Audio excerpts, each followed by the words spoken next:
आवाज आ रही है आपको मेरी? Good afternoon ma'am. Yes ma'am, आ रही है।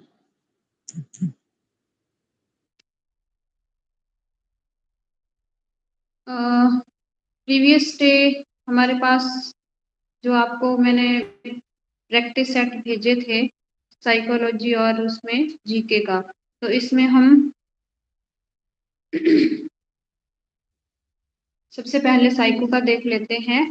जो टेस्ट आपको भेजा गया था उसमें फर्स्ट क्वेश्चन था आपके पास, propounder of insight theory of learning is, अंतर्दृष्टि सिद्धांत के प्रतिपादक हैं।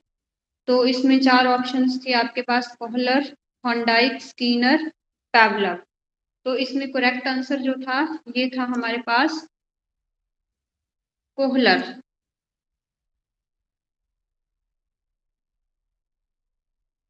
कोहलर जो थे इन्होंने लर्निंग की इनसाइट थ्योरी दी थी, अंतर्दृष्टि सिद्धांत जो है।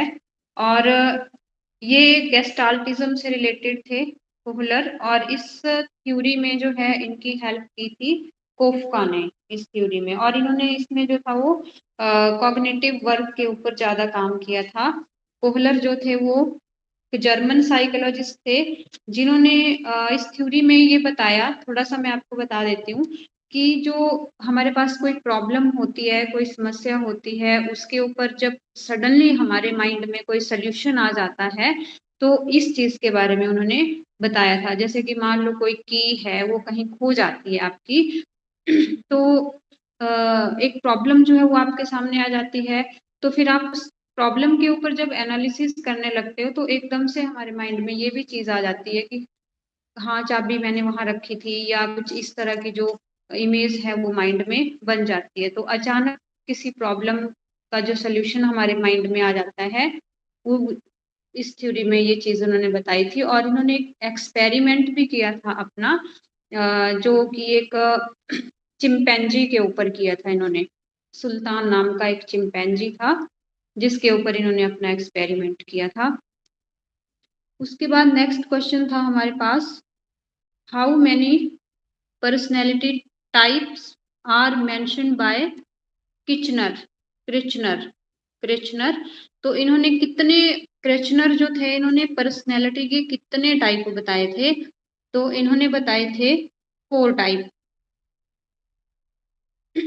उसके बाद नेक्स्ट क्वेश्चन था, क्रिएटिविटी इज आइडेंटिफाई। क्रिएटिविटी जो है, सृजनात्मकता जो है, ये किसकी पहचान होती है? Old behaviour, drawing, music, new result. तो क्रिएटिविटी जो है वो एक, क्या है क्रिएटिविटी? क्रिएटिविटी है कि किसी भी प्रॉब्लम का सोल्यूशन जो है वो हम एक साइंटिफिक वे से करते हैं, पुराने मेथड को छोड़कर न्यू इसमें जो है वो अडॉप्ट करते हैं। तो इसमें करेक्ट आंसर जो था हमारे पास ये था न्यू रिजल्ट। नए परिणाम जो होते हैं उनसे हम आइडेंटिफाई कर सकते हैं क्रिएटिविटी को। नेक्स्ट क्वेश्चन है, who said this, creativity is essentially found in the new construction और प्रोडक्शन। किसने ये कहा था कि जो सृजनात्मकता है वो नवीन रचना या उत्पादन में होती है? तो ये जो कोटेशन थी ये किसके द्वारा दी गई थी? जेम्स ट्रेवर के द्वारा। तो इसका जो ऑप्शन है ए, ये करेक्ट होना था, जेम्स ट्रेवर। नेक्स्ट क्वेश्चन है, who is the propounder of learning rules. सीखने के नियम जो हैं या अधिगम के नियम जो हैं, इनका प्रतिपादन किसने किया था? तो लर्निंग के रूल्स जो थे ये दिए गए थे E.L. थॉर्नडाइक के द्वारा। तो इसमें बी ऑप्शन जो है ये राइट होगा, थॉर्नडाइक। E.L. थॉर्नडाइक वही थे जिनको फादर ऑफ एजुकेशनल साइकोलॉजी भी बोला गया है। और इन्होंने अपनी जो थ्योरी है इनकी, ट्रायल एंड एरर थ्योरी, इसमें इन्होंने ये लर्निंग के जो लॉ थे वो बताए थे। कितने लॉ बताए थे इन्होंने लर्निंग के? 2 लॉ बताए थे, law of learning, primary law and secondary law. Primary law में हमारे पास फर्दर 3 टाइप्स आते हैं जो कि एल थॉर्नडाइक के द्वारा प्रोपाउंडेड किए गए थे। Law of exercise, law of readiness, law of effect. ये 3 लॉ जो है ये प्राइमरी लॉ में आते हैं। मतलब सीखने के लिए क्या बोला थॉर्नडाइक ने कि लॉ ऑफ एक्सरसाइज मतलब जितना हम प्रैक्टिस करते हैं किसी चीज को सीखने के लिए उतना ही हम जल्दी सीखते हैं। रेडीनेस, लॉ ऑफ रेडीनेस मतलब जितना सीखने के लिए तत्पर होंगे, जितना हम रेडी रहेंगे सीखने के लिए उतना हम जल्दी सीखते हैं। लॉ ऑफ इफेक्ट, सीखना जो है वो अगर कंफर्टेबल है, संतोषजनक है तो उस लर्निंग को जल्दी जो है वो सीखा जाएगा। अगर ये कंफर्टेबल नहीं है तो उस जल्दी सीखना जो है वो संभव नहीं है। इसमें जो है उन्होंने रिवॉर्ड और पनिशमेंट जो है इन चीजों को भी महत्व दिया था, अपने लॉ ऑफ लर्निंग में इंपॉर्टेंस दी थी। फिर सेकेंडरी लॉ जो थे थॉर्नडाइक के द्वारा ये भी इन्होंने बताए थे। 5 लॉ बताए थे इसमें। Law of multiple response, law of partial action, law of assimilation, law of disposition attitude and law of associative shifting. तो कई बार हमारे पास क्वेश्चन कैसे आ जाता है पेपर में कि आपके पास ये जो लर्निंग के लॉ हैं ये दिए होंगे और इसमें पूछा जाता है कि कौन सा इसमें प्राइमरी लॉ है, कौन सा सेकेंडरी लॉ है। तो प्राइमरी लॉ जो है इन्होंने 3 बताए थे, एक्सरसाइज, रेडीनेस और इफेक्ट। और सेकेंडरी लॉ में इन्होंने 5 जो हैं वो फर्दर लॉ बताए थे। Multiple response, partial action. Multiple response मतलब कि कुछ नया सीखने का जब हम एफर्ट्स करते हैं नए सीखने के लिए, नई चीज को सीखने के लिए, तो बार बार जब उस चीज के लिए हम एफर्ट्स करेंगे तो उसमें जो है वो एक सही मेथड है वो हमें पता चल जाता है कि कैसे हमने सही तरीके से सीखना है। पार्शियल एक्शन मतलब हम किसी भी लर्निंग को, सीखने को अगर हम छोटे छोटे टुकड़ों में डिवाइड कर देते हैं तो उस चीज को हम ज्यादा जल्दी सीखते हैं। एजिमिलेशन मतलब जो न्यू नॉलेज होगी उसको हम प्रीवियस नॉलेज से एजिमिलेट करके, उसको जोड़ करके अधिक मतलब ज्यादा कंफर्टेबली उसको सीख सकते हैं, अपनी लर्निंग को इजी बना सकते हैं। डिस्पोजिशन एटीट्यूड मतलब अगर हमारा जो एटीट्यूड है वो पॉजिटिव रहेगा लर्निंग के प्रति तो हम ज़्यादा जल्दी सीखेंगे, और नेगेटिव होगा तो सीखना थोड़ा कठिन होगा। एसोसिएटिव शिफ्टिंग मतलब जो हम पहले कोई क्रिया कर चुके हैं उसको अगर हम अदर सिचुएशंस में भी उसी प्रकार अप्लाई करते हैं तो वो हमारे लिए ज़्यादा बेनिफिशियल रहेगी लर्निंग के लिए। तो इस तरह से ये थॉर्नडाइक के जो लॉ ऑफ लर्निंग्स थे ये इन्होंने 2 टाइप के दिए थे, प्राइमरी लॉ और सेकेंडरी लॉ। तो यहाँ हमारे पास जो करेक्ट ऑप्शन था इसका क्वेश्चन नंबर 5 थॉर्नडाइक। फिर उसके बाद नेक्स्ट 5 क्वेश्चन जो है 6 क्वेश्चन आता है हमारे पास। Children whose mental age is lower than their chronological age are known as। तो जिन बच्चों की मानसिक आयु जो है वो उनकी वास्तविक आयु से कम होती है वो बच्चे कैसे होते हैं, क्या कहलाते हैं वो।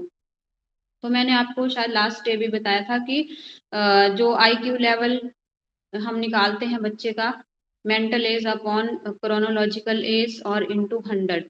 तो इसमें अगर बच्चे की मेंटल एज ज्यादा है क्रोनोलॉजिकल एज से, सॉरी यहाँ पे पूछा है कम है, जो मेंटल एज है वो कम है क्रोनोलॉजिकल एज से, तो वो बच्चा होगा रिटार्डेड चाइल्ड, मंदित बालक। तो इसमें डी जो है वो करेक्ट आंसर होना था।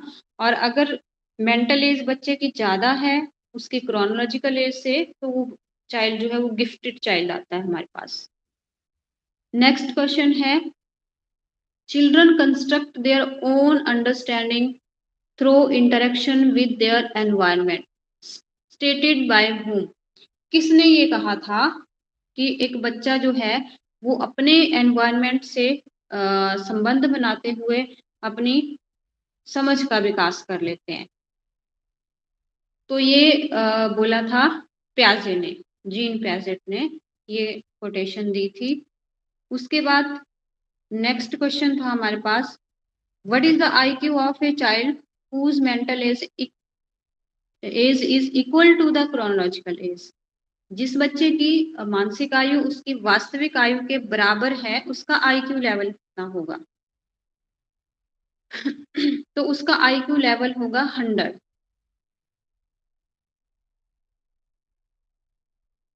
अगर मान लो किसी बच्चे की एज है, मेंटल एज है 10 और उसकी क्रोनोलॉजिकल एज भी 10 ही है, तो 10/10 इंटू 100 कितना आएगा हमारे पास? 100। तो अगर बच्चे की मेंटल एज और क्रोनोलॉजिकल एज इक्वल है तो उसका IQ लेवल 100 आता है।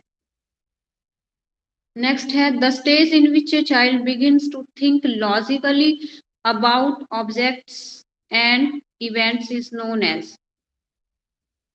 वो स्टेज जिसमें एक बच्चा जो है वो किसी वस्तु और किसी घटना के बारे में लॉजिकली मतलब तार्किक रूप से सोचना शुरू कर देता है, तो उसको क्या बोला जाता है? उस स्टेज को हम क्या बोलेंगे? Sensory motor, pre operational, formal, concrete. तो इसमें जो है हमारे पास राइट आंसर था concrete operational stage. D option जो है वो इसकी करेक्ट होगी।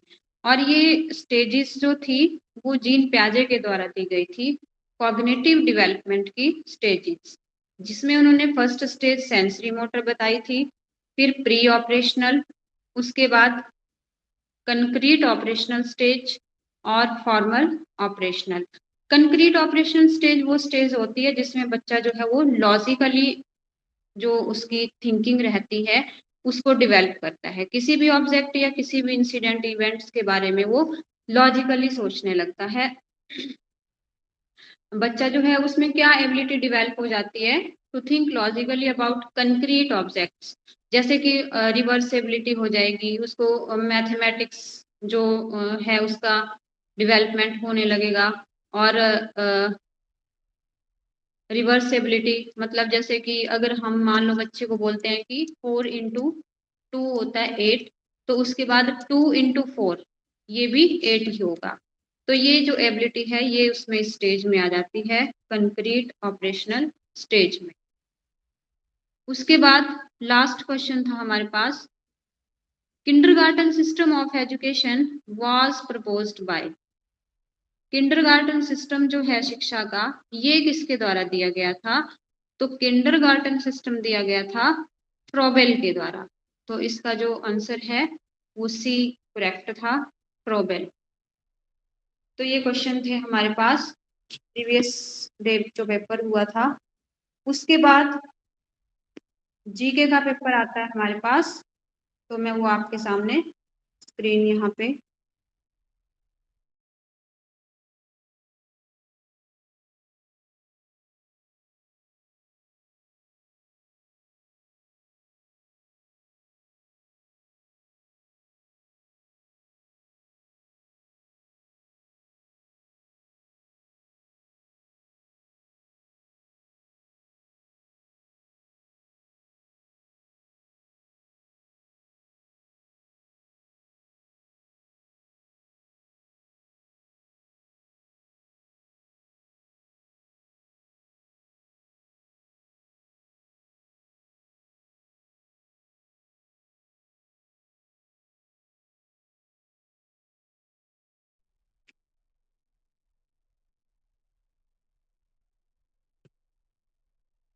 फर्स्ट क्वेश्चन था, which of the following is the largest continent.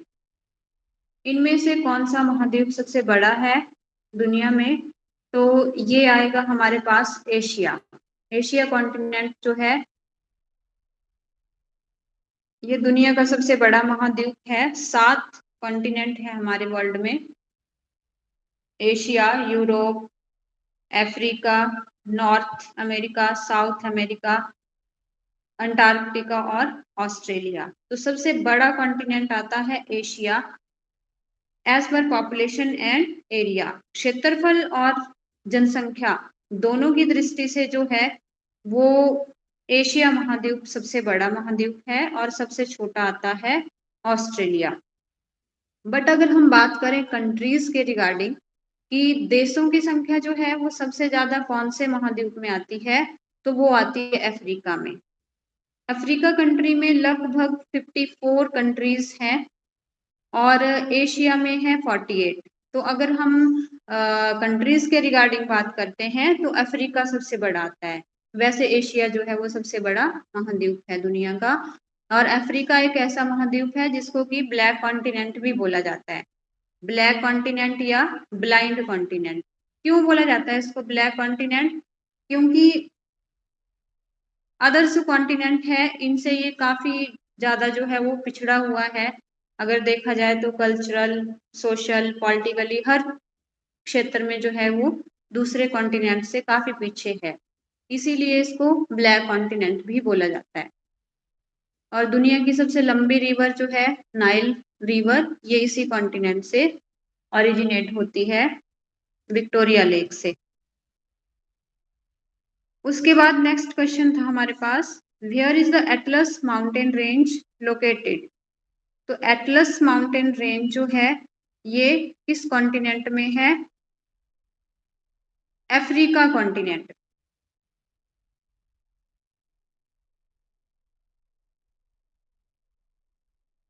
Next question है, where is the world's largest rain forest, the Amazon rain forest located? दुनिया के सबसे बड़े वर्षा वन जो है अमेजन वर्षा वन, ये कहाँ पे स्थित है? तो ये आते हैं हमारे पास साउथ अमेरिका, दक्षिण अमेरिका में। दक्षिण अमेरिका जो कॉन्टिनेंट है यहाँ पे ये पाए जाते हैं, और ये इतने ज्यादा घने होते हैं रेन फॉरेस्ट की, जो सनलाइट है वो ग्राउंड तक नहीं पहुंच पाती है। और एक दुनिया का सबसे स्मॉलेस्ट बर्ड होता है हमिंग बर्ड, वो इन कॉन्टिनेंट सॉरी इन जो रेन फॉरेस्ट है इनमें पाया जाता है, ये अमेजन रेन फॉरेस्ट। उसके बाद पॉलिटी का क्वेश्चन है हमारे पास, how many fundamental duties are there in Indian constitution? भारतीय संविधान में कितने मौलिक कर्तव्य हैं? तो ये हैं 11। टोटल जो है 11 फंडामेंटल ड्यूटीज हैं। पहले ये हमारे पास 10 थे, 10 मौलिक कर्तव्य थे। और जब हमारा संविधान बना था तो उस टाइम मौलिक कर्तव्यों जैसी कोई अवधारणा उसमें नहीं थी संविधान में। लेकिन बाद में एक कमेटी बनी थी, सरदार स्वर्ण सिंह समिति या कमेटी, जिसने रिकमेंडेशन की थी कि जो इंडियन सिटीजन है उनके कुछ फंडामेंटल ड्यूटीज भी होने चाहिए। तो फिर उस टाइम 10 मौलिक कर्तव्य जो थे ये भारतीय नागरिकों को दिए गए थे। और ये मौलिक कर्तव्य आते हैं हमारे कॉन्स्टिट्यूशन के पार्ट 4A में आते हैं, ये पार्ट 4A और आर्टिकल 51A, इसमें इन फंडामेंटल ड्यूटीज को जोड़ा गया है। लेकिन ये 10 मौलिक कर्तव्य उसमें आते हैं, और 11th जो मौलिक कर्तव्य है वो फिर बाद में जोड़ा गया है इसमें। तो ये था हमारा शायद 88th कॉन्स्टिट्यूशनल अमेंडमेंट, 88वां संवैधानिक संशोधन जो था। और ये कॉन्स्टिट्यूशनल अमेंडमेंट हुआ था 2002 में। तो इसमें जो है एक और फंडामेंटल ड्यूटीज इसमें ऐड की गई थी। क्या थी ये कि हर पेरेंट्स का ये कर्तव्य होगा, ये फंडामेंटल ड्यूटी रहेगी कि वो अपने 6 से 14 वर्ष के बच्चे को जो है वो पढ़ाई का माहौल बनाएगा और स्कूल भेजेगा। फ्री और कंपल्सरी एजुकेशन जो है इसके अंतर्गत हर बच्चा जो है वो स्कूल जाएगा। तो प्रत्येक अभिभावक का ये मौलिक कर्तव्य होगा। तो इस तरह से अब इंडियन कॉन्स्टिट्यूशन में टोटल फंडामेंटल ड्यूटीज जो है वो 11 हो गए हैं।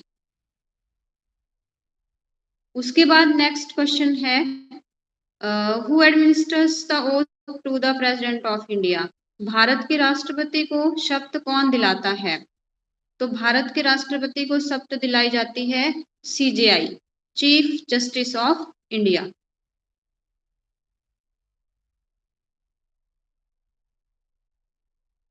भारत के मुख्य न्यायाधीश जो हैं इनके द्वारा भारत के राष्ट्रपति को शपथ दिलाई जाती है।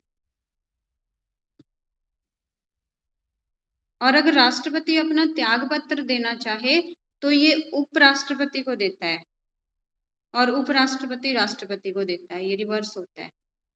भारत का राष्ट्रपति जो है ये फर्स्ट सिटीजन होता है कंट्री का। ये शायद क्वेश्चन पहले भी आया था आपको पेपर में। फिर नेक्स्ट क्वेश्चन है हमारे पास, the concept of emergency in the Indian constitution is taken from the constitution of which country. भारतीय संविधान में जो इमरजेंसी है, आपातकाल की जो अवधारणा है, ये किस कंट्री के कॉन्स्टिट्यूशन से ली गई है। तो इमरजेंसी जो है ये इसको कौन लागू कर सकता है देश में, ये पावर है हमारे प्रेसिडेंट। मैम आपकी ना आवाज कट रही है। हाँ जी, कुछ बोल रहे हो मैम आप? नहीं मैम, ना तो स्क्रीन विजिबल है ना साउंड। आपकी आवाज कट के आती है मुझे।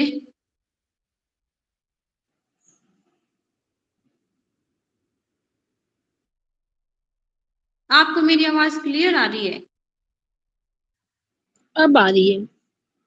अच्छा, पहले आवाज नहीं आ रही थी आपको? कट रही थी पहले ना बहुत ज्यादा, और स्क्रीन भी नहीं विजिबल थी। अच्छा, स्क्रीन शो नहीं हो रही है आपको? अब हो रही मैम, पहले जैसे आवाज कट रही थी ना, तब आवाज भी कट रही थी और ये स्क्रीन ना भी बीच विजिबल बीच नहीं में थी। शायद नेटवर्क इशू हो जाता है यहाँ पे ना। मुझे भी आपकी आवाज कट कट के आती है, क्लियर आवाज नहीं आती है। मैं तभी पूछ रही हूँ कि क्या आपको मेरी आवाज क्लियर आ रही है? Okay ma'am. तो ये जो इमरजेंसी है हमारे इंडियन कॉन्स्टिट्यूशन में, इमरजेंसी का जो कंसेप्ट है ये लिया गया है जर्मनी के कॉन्स्टिट्यूशन से। मैंने आपको पहले भी बताया था कि जब हमारा संविधान बना तो जो कॉन्स्टिट्यूएंट असेंबली थी, संविधान को बनाने वाली संविधान सभा जो थी, उसने लगभग 60 देशों के कॉन्स्टिट्यूशन को स्टडी करके वहां से कुछ ना कुछ चीजें जो थी वो इंडियन कॉन्स्टिट्यूशन में ऐड की थी। तो इस तरह से ये जो इमरजेंसी थी ये ली गई थी जर्मनी के कॉन्स्टिट्यूशन से।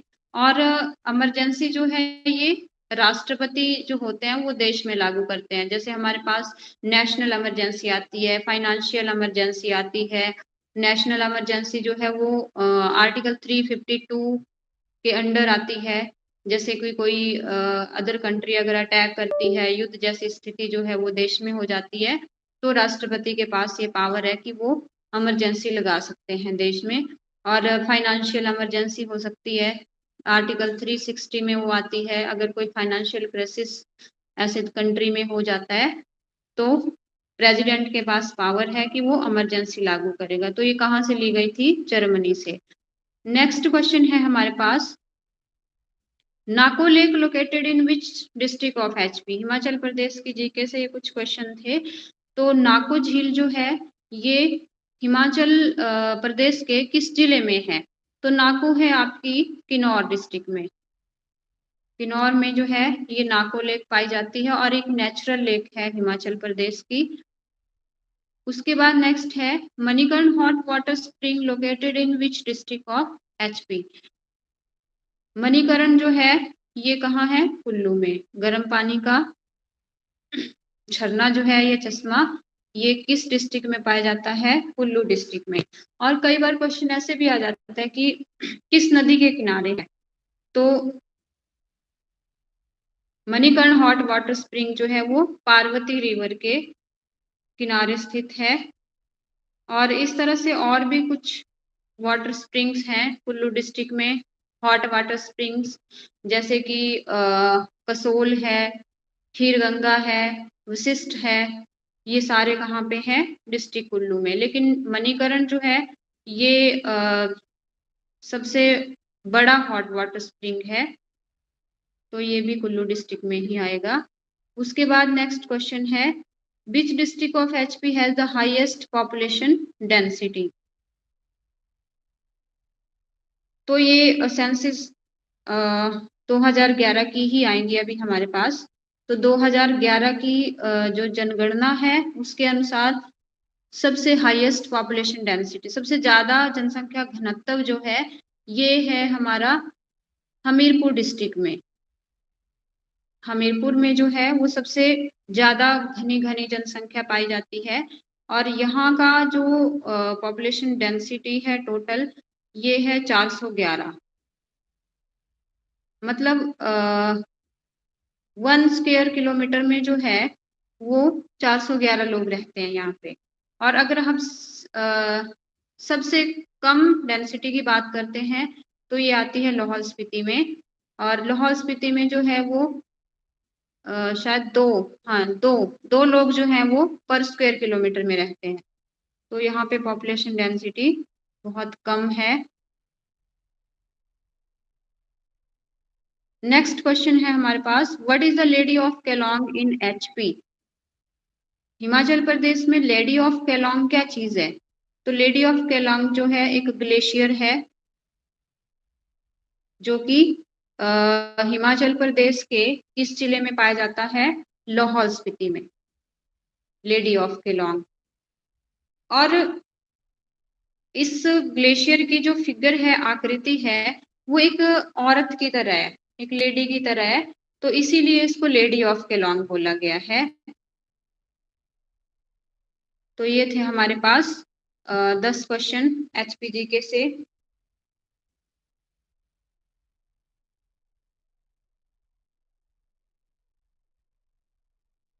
तो ये आंसर की जो रहेगी वो मैं आपको ग्रुप में सेंड कर दूंगी, शायद आंसर की नहीं सेंड की थी तो आंसर की मैं आपको भेज दूंगी, और बाकी का जो है फिर वो हम नेक्स्ट क्लास में करेंगे।